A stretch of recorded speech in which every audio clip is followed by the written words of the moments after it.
श्री गणेशाय नमः। श्रीमद्भागवत गीता अर्जुन विषाद योग अध्याय 1 श्लोक 1। धूल से भरी हवा कुरुक्षेत्र के मैदान पर धीरे धीरे बह रही है। आंखों के सामने एक विशाल रणभूमि जिसमें रथों की कतारें, तनकर खड़े घोड़े हैं, मुट्ठियों में कसकर पकड़े गए धनुष और हवा में कांपते हुए ध्वज हैं और शंखनाद की गूंज चारों ओर गूंज रही है। यही है कुरुक्षेत्र, धर्म की भूमि।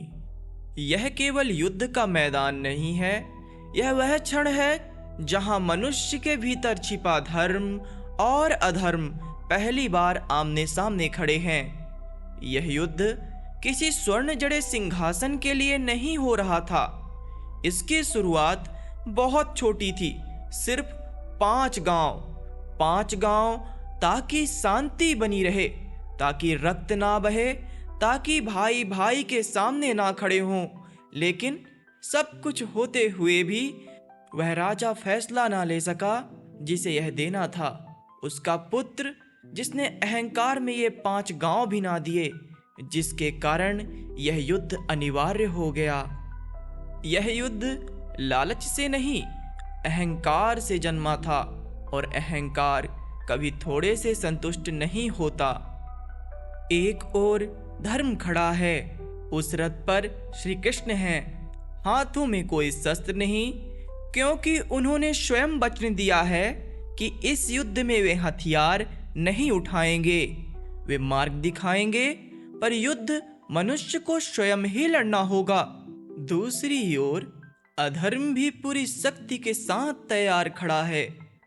पितामह भीष्म की प्रतिज्ञा, द्रोणाचार्य का ज्ञान और कर्ण का कवच और दुर्योधन का अहंकार, इतनी विशाल सेना की बड़े से बड़े योद्धा का हृदय भी कांप जाए।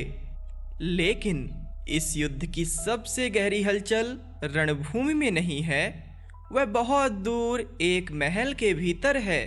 वहां बैठा है एक अंधा राजा, धृतराष्ट्र। आंखें बंद हैं, पर मन में युद्ध पूरी तीव्रता से चल रहा है। और ठीक उसी के पास खड़ा है संजय, जिसे दिव्य दृष्टि प्राप्त है। भय, मोह और अनिश्चय से भरे मन के साथ धृतराष्ट्र प्रश्न करता है, और यहीं से जन्म लेता है पहला प्रश्न, पहला अध्याय और गीता का पहला श्लोक। धृतराष्ट्र उवाचः धर्मक्षेत्रे कुरुक्षेत्रे सामयेता युयुत्सवाः मामकाः पांडवश्चैव किम कुर्वत संजय। शब्द अर्थ। धृतराष्ट्र उवाच, धृतराष्ट्र ने कहा, धर्म क्षेत्रे, धर्म की भूमि पर, कुरुक्षेत्रे, कुरुक्षेत्र में, सामवेता, एकत्र होकर, युयुत्सवाः, युद्ध की इच्छा रखने वाले, मामकाः, मेरे पुत्र, पांडवः च एव, और पांडु के पुत्र भी, किम अकुर्वत, क्या कर रहे हैं, संजय, हे संजय।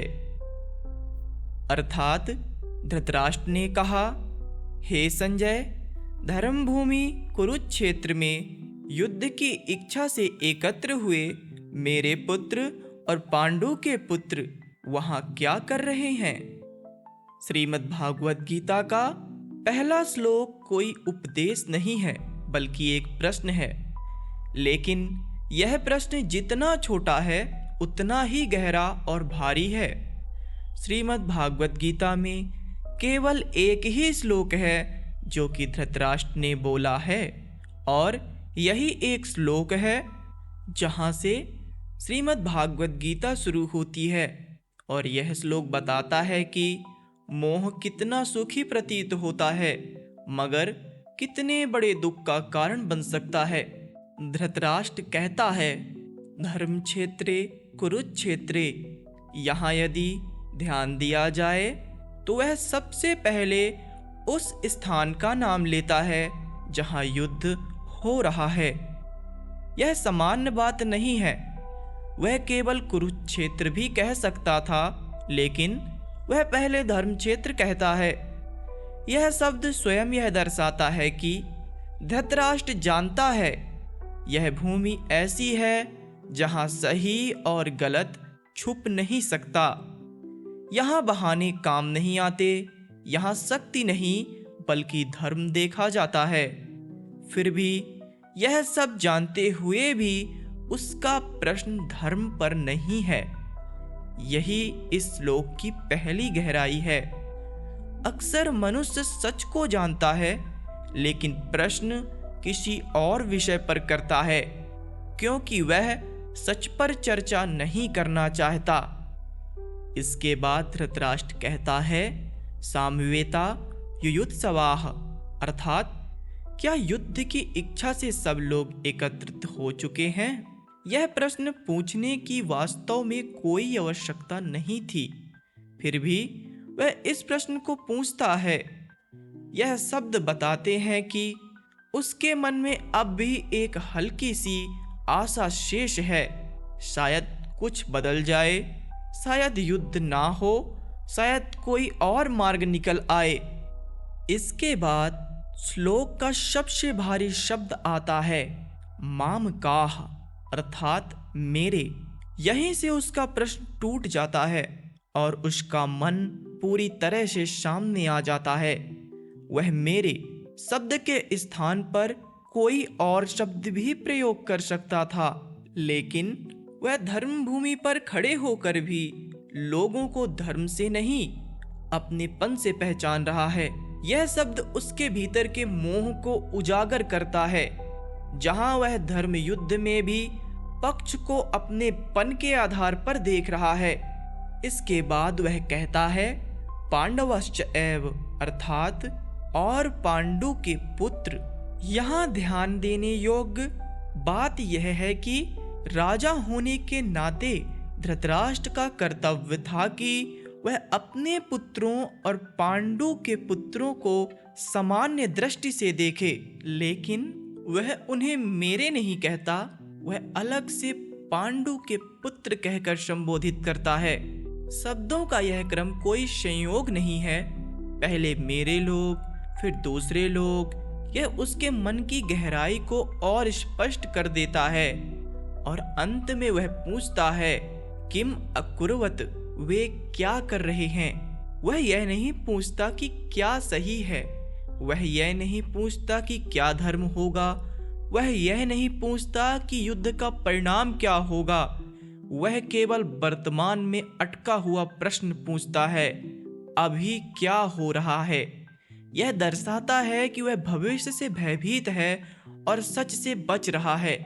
अगर ध्यान दें तो यहाँ संजय का पात्र भी बहुत कुछ कहता है।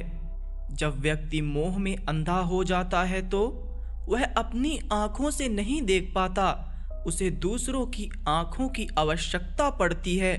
इसलिए जब ऋषि वेदव्यास ने दिव्य दृष्टि देने की बात कही तो धृतराष्ट्र ने स्वयं उसे स्वीकार नहीं किया, बल्कि संजय को देने को कहा। यह इस बात का प्रमाण है कि मोह मनुष्य को सत्य देखने से वंचित कर देता है। सरल शब्दों में गीता का पहला श्लोक यह नहीं बताता कि युद्ध क्या है, यह बताता है कि युद्ध से पहले मन का हाल कैसा होता है। धर्म का नाम लिया गया पर धर्म पर सवाल नहीं उठाया गया। युद्ध की तैयारी दिखाई गई लेकिन साहस नहीं। सच देखा गया लेकिन उसे टाल दिया गया। यह श्लोक हमें सिखाता है कि जीवन खुद एक युद्ध है। मन के भीतर सही और गलत के बीच लगातार संघर्ष चलता रहता है। संसार कुरुक्षेत्र है और हमारा शरीर धर्म क्षेत्र, जहां जीवन भर धर्म और अधर्म का संघर्ष चलता रहता है। धृतराष्ट्र का पुत्र मोह दिखाता है कि मोह में अंधा व्यक्ति पहले ही हारने लगता है। जब हम मोहवश सत्य को स्वीकार नहीं करते तब हमारे जीवन में अपनी महाभारत शुरू हो जाती है। पहला श्लोक यह भी बताता है कि मोह कितना पकड़ कर रखता है। जैसे धृतराष्ट्र अपने पुत्रों के मोह से बंधे थे, वैसे ही हम भी आदतों, रिश्तों या डर में फंस जाते हैं।